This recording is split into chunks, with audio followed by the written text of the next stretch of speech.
My mother made me believe my father was no more due to cancer, but he's actually alive with a new family and she's now trying to ruin my engagement.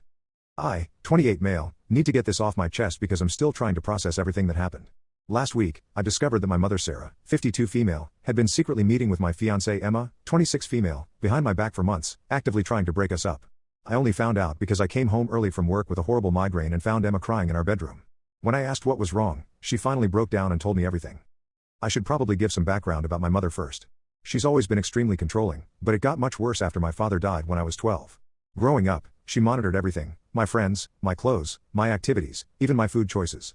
She would read my text messages, follow me to school sometimes to make sure I wasn't meeting anyone she didn't approve of, and even tried to pick my college major. Her excuse was always that she was a single mother who had sacrificed everything for me, so I owed her complete obedience. During college, I started dating Lisa, 27 female, who came from a wealthy family and had similar traditional values to my mother. My mother absolutely loved her and would constantly tell me how lucky I was to find someone so perfect. She even gave Lisa a family heirloom necklace that had belonged to my grandmother, saying she was already like a daughter to her. Lisa and I dated for 2 years, but things ended badly when I found out she was cheating on me with her coworker.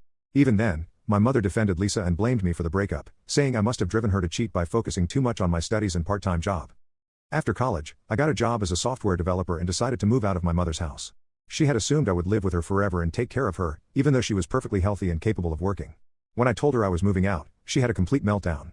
She threw out all my childhood photos, called my employer trying to get me fired so I couldn't afford to move out, and even pretended to have a heart attack to make me stay. I still moved out, which led to 6 months of no contact until she finally apologized, or at least pretended to. I met Emma 2 years ago through my best friend Jake. She's completely different from anyone I've dated before. She's independent, creative, and genuinely supportive of my goals. She runs her own successful tattoo studio and has even won several awards for her work. When I first introduced her to my mother, I could immediately tell my mother hated her. She would make snide comments about Emma's tattoos, suggesting they made her look unprofessional. She kept asking Emma when she planned to get a real job, saying that tattooing was just a phase and not a proper career for someone who wanted to be part of our family. Despite my mother's behavior, Emma always tried to maintain a polite relationship with her. That's why when my mother suggested they meet for coffee a few months ago to get to know each other better, Emma agreed. What Emma didn't realize was that these weekly coffee meetings were actually my mother's attempt to break us up. According to Emma, my mother would spend these meetings showing her old photos of Lisa and me, telling her how perfect we were together and how much everyone in the family loved Lisa. She would make comments about how Emma's tattoo shop would never provide the kind of lifestyle that Lisa could have given me with her family's wealth. She even suggested that Emma's tattoos would embarrass me at work events and hurt my career prospects.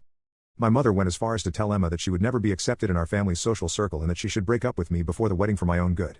She said that Emma was being selfish by marrying me when she knew she couldn't give me the kind of life I deserved. She even brought up children, saying that no good school would accept our kids if they had a mother covered in tattoos. What really set me off was finding out that my mother had recently contacted Lisa through Facebook, asking if she would be interested in meeting me again. She told Lisa that I was making a huge mistake with Emma and that I still talked about Lisa all the time, which is completely false. Lisa, who is now happily married herself, immediately shut this down and reached out to Emma to warn her about what my mother was doing. When I confronted my mother about all this yesterday, she showed zero remorse. Instead, she acted like she was the victim, saying she was just trying to protect me from making the biggest mistake of my life. She called Emma a gold digger who was only interested in me because I had a stable job. When I pointed out that Emma owned her own successful business, my mother said that tattooing wasn't a real business and that Emma would probably end up depending on me financially. I lost my temper at that point and told her she was no longer invited to the wedding. She started crying and screaming about how I was choosing a stranger over my own mother, saying I was abandoning her just like my father did. This was especially manipulative because my father didn't abandon us, he died of cancer after fighting it for 2 years. I told her I was done with her manipulation and that I didn't want her in my life anymore. Now she's calling all our relatives, telling them I'm a horrible son who's breaking her heart. My phone is full of messages from aunts and uncles telling me I'm being too harsh and that she's just a mother trying to protect her only son. Some of them are even agreeing with her about Emma not being right for our family. Emma feels terrible about keeping all this from me, but I understand why she did. She was trying to handle it herself to avoid causing problems between my mother and me. She knows how much losing my father affected me and didn't want to be the reason I lost my only remaining parent. I've assured her that none of this is her fault and that I love her even more for how she handled this situation. I've blocked my mother's number and told all our relatives that this is between my mother and me, and they need to stay out of it. Emma and I are moving forward with our wedding plans, but I'm still processing my mother's betrayal. I always knew she was controlling, but I never thought she would go this far to sabotage my happiness. Update 1. It's been 3 weeks since my last post, and what I've discovered has completely shattered any remaining doubt about my mother's true nature. Not only was she actively trying to sabotage my relationship with Emma during their coffee meetings, but she had also hired a private investigator to dig into Emma's past and present life. The way I found this out was both unexpected and disturbing. Last night, around 9 p.m., there was a knock at our door. Emma and I weren't expecting anyone, and given everything that's happened, we were cautious about opening the door. Through our security camera, we saw a middle-aged man in a suit who looked nervous and kept checking over his shoulder. When we asked who he was through the door, he introduced himself as Michael, a private investigator hired by my mother. We let him in after he showed us his credentials, and what he told us left both Emma and me speechless. He had been following Emma for the past 2 months, documenting her daily routines, photographing her interactions with clients at her tattoo studio, and even going through her trash, all on my mother's orders. But that wasn't even the worst part. According to Michael, when he reported to my mother that he couldn't find anything questionable about Emma's behavior, my mother became increasingly frustrated. She started demanding that he fabricate evidence of Emma cheating on me. She had specific scenarios in mind. She wanted photos of Emma with male clients that could be edited to look intimate, screenshots of fake text messages showing Emma planning to leave me, and even suggested planting a burner phone in Emma's car with manufactured evidence of an affair. Michael showed us the text messages and emails between him and my mother. In one particularly disturbing email, she wrote, "I know that girl is hiding something. Everyone has skeletons in their closet. If you can't find any, then we'll have to create some. I'll pay whatever it takes. My son needs to see her true colors before it's too late." The PI admitted that he initially considered going along with it for the money, as my mother was offering a substantial sum. However, after meeting Emma during his surveillance and seeing how genuine and kind she was with her clients and staff, he couldn't bring himself to destroy someone's life like that. What really pushed him to come clean was discovering that this wasn't the first time my mother had done something like this. While investigating Emma, Michael had uncovered something about my past that made my blood run cold. Remember Lisa, my college girlfriend who supposedly cheated on me? Well, it turns out that was all a lie orchestrated by my mother. She had hired a different PI back then, someone with fewer scruples than Michael, who had created fake evidence of Lisa's affair with her coworker. The photos I had seen of Lisa kissing her coworker had been expertly photoshopped. The text messages I found on her phone had been planted through a clone SIM card. My head was spinning as Michael explained how he had traced the payments my mother made to the previous PI through old bank records. He even found emails between them discussing how to make the evidence look convincing enough to break up Lisa and me. Lisa had tried to tell me the truth back then, but I was too hurt and angry to listen. I had cut her off completely, blocked her on all platforms, and even transferred to different classes to avoid seeing her. After Michael left, I spent hours trying to process everything. Then I did something I should have done years ago. I reached out to Lisa through LinkedIn to apologize. Her response came this morning, and it was more gracious than I deserved. She told me she had always known my mother was behind it but could never prove it. She had tried to hire her own PI to investigate, but my mother had been too careful covering her tracks. Lisa is now happily married with 2 kids and living in Seattle. She harbors no ill will towards me, saying she had figured out long ago that I was as much a victim of my mother's manipulation as she was. She even offered to talk to Emma, to help her understand what she might be up against with my mother. Emma is understandably terrified about what my mother might do next. We've installed additional security cameras around our house, changed all our locks, and Emma has even hired security for her tattoo studio.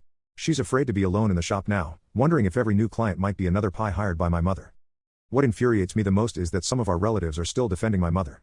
My aunt called this morning, insisting that my mother must be having some kind of mental breakdown and needs our support, not our condemnation. But this isn't a breakdown, the calculated nature of her actions proves that. The emails Michael showed us were clear and coherent, written by someone in complete control of their faculties. This is who my mother has always been, I just refuse to see it. I've already contacted a lawyer about getting a restraining order. The evidence Michael provided should be more than enough to prove my mother's harassment.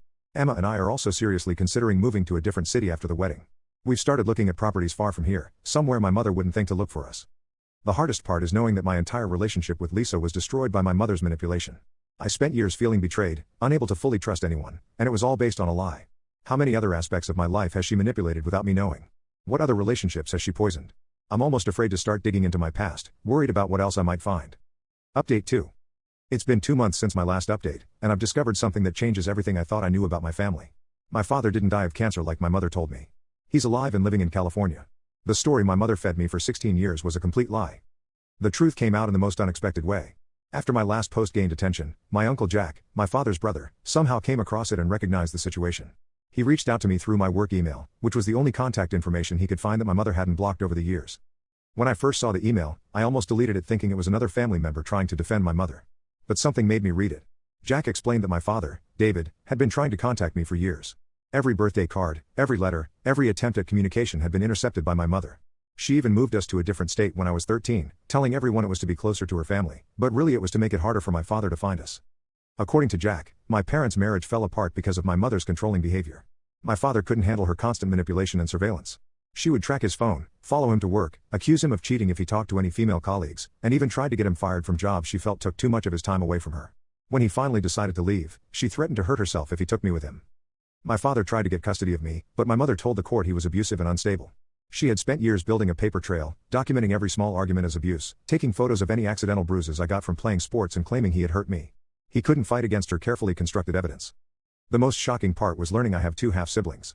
My father remarried a few years after leaving, and I have a half-sister Amy, 24, and a half-brother Michael, 22.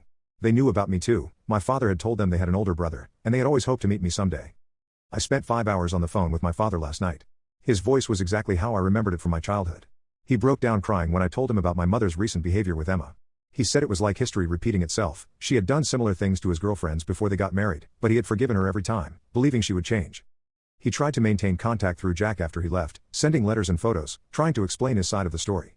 When those kept getting intercepted, he tried sending things to my school, but my mother had already told the administration that he was a dangerous man trying to kidnap me. Every path he tried was blocked by her elaborate web of lies. Emma was with me during the call, and hearing my father explain everything helped her understand why I had been so blind to my mother's manipulation for so long. My mother had spent years conditioning me to believe my father was dead, going as far as to create fake hospital bills and even a fake death certificate that she showed me when I was older and started asking questions. My father is flying in next week to meet me. I have so many mixed emotions about this. Part of me is angry that he gave up trying to reach me, but another part understands the impossible situation my mother put him in. He told me he carries photos of me in his wallet, every school photo Jack could secretly get to him over the years. He even has a photo from my college graduation that he found online. Emma has been incredibly supportive through all this. We've decided to postpone our wedding for a few months so I can process everything and hopefully have my father and my half-siblings there. Amy called me this morning. Her voice was trembling with excitement as she told me she had always wanted a big brother. We found a house in a different city, about 3 hours from here. The sale is almost final, and we're moving next month. We haven't told anyone the new address except for Jack and my father. I've blocked every relative who might tell my mother where we've gone. I keep thinking about all the years we lost because of my mother's lies. 16 years of believing my father was dead, of visiting a fake grave, of grieving someone who was alive and missing me just as much as I missed him. I don't think I'll ever be able to forgive my mother for this. Update 3. It's been 6 months since everything started, and I'm finally in a better place. A lot has happened, both good and bad, but I feel like I'm finally moving forward with my life. Meeting my father and my half-siblings was emotional but healing. Amy and Michael flew in with my father for that first meeting, and despite the awkwardness, there was an immediate connection. Amy shares my love for old sci-fi movies, and Michael has the same dry sense of humor as me. It's strange but comforting to see these little pieces of myself in siblings I never knew I had. My father and I have been talking regularly. He shared old photos and stories from when I was little, filling in the gaps of memories that my mother had twisted over the years. Amy is getting married next spring, and she asked me to be part of the wedding. Emma and I are flying out to California next month to spend time with them and help with the wedding preparations. The situation with my mother took a dark turn last month. She somehow found out we had moved out of our old apartment, but she didn't know where to. She showed up at our old place one night and tried to break in, thinking we were ignoring her knocks. Our old neighbors called the police when they heard glass breaking. She had smashed the bedroom window and was trying to climb in. She was arrested for attempted breaking and entering. The police found some disturbing items in her car, printed photos of Emma from the PI surveillance, a diary filled with detailed plans to break us up, and even a burner phone with fake text messages she was planning to plant. The court ordered a psychiatric evaluation and issued a restraining order. Some of our relatives finally stopped defending her after this incident, realizing that this wasn't just a mother being overprotective. Emma and I got married 3 weeks ago in a small ceremony by the beach. We only invited our closest friends, my father's family, and a few of Emma's relatives. Emma looked beautiful with her tattoo-covered arms contrasting against her white dress, and for the first time in months, we both felt completely at peace. My half-siblings were there, Amy was a bridesmaid, and Michael gave a surprisingly touching speech about finally having a brother. We didn't tell any of my mother's side of the family about the wedding. Some of them are still trying to guilt me into reconciling with her, sending messages about how she's depressed and lost weight, how she sits in my old room crying. But after discovering the extent of her lies about my father, I can't trust anything they say anymore. My father's wedding gift to us was 2 weeks at his beach house in California for our honeymoon. While we were there, he showed me all the letters and cards he had tried to send me over the years, which Jack had returned to him after my mother intercepted them. There were birthday cards, Christmas presents, even a letter he wrote when I graduated high school. Reading them made me realize how much he had always loved me, even when I thought he was gone. We're settled in our new city now. Emma's tattoo studio is doing well, she already has a waiting list of clients. I got a better job with a tech company that lets me work remotely, so I can visit my father and siblings more often. We're thinking about buying a house next year, something with enough room for when family visits, our real family, not the toxic people we left behind. I still get messages from relatives telling me I should forgive my mother, that family is family no matter what. But I've learned that sometimes the family you choose is more important than the family you're born into. I have Emma, my father, my half-siblings, and friends who genuinely care about me. I don't need someone in my life who spent years lying to me and trying to destroy my happiness, even if that person is my mother.